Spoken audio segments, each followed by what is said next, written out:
as a musician, making content is really important. And what I have found, that some musicians generally struggle with what to be posting because you don't want to be posting the same thing over and over again. So the concept of content buckets is something I came across, and I've covered this before, but I thought I should cover it again because we need to be making better content. So what are content buckets? So effectively what you do is you say, okay, I'm going to be posting, let's say 5 times a week. In 5 times a week, you want to have 5 different categories of content that you want to produce. For example, if you're a musician, category 1 might be the music that you make. Second, behind the scenes, for example, of the music you make.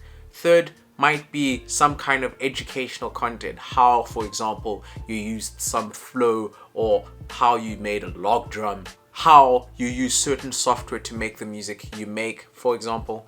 Number 4 might be content linked to fan engagement or something that you really enjoy. For example, I'm a Chelsea fan, so I might be posting about Chelsea with some of my music. Of course, you have to still have that musical element in there.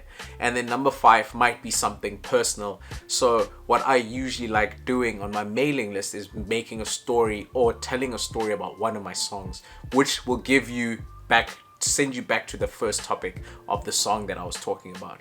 So you have 5 buckets, and then with each of those buckets, there are 52 weeks per year, so you need 52 ideas per bucket. If you're going to post 5 times a week, if you're going to post 4 times a month, then you need less. You only need about 12 content types per bucket if you're posting 4 times.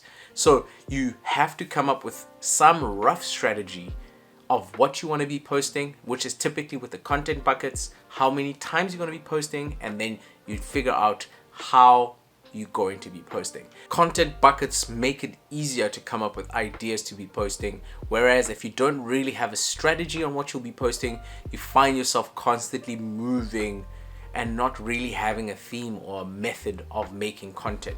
So I'd highly suggest spending time figuring out content buckets. And if you head to my website, skillmusicsa.com, I have a blog post outlining how content buckets work. Before I get going, head over to my website because I detail various kind of content buckets that you might want to use as a musician.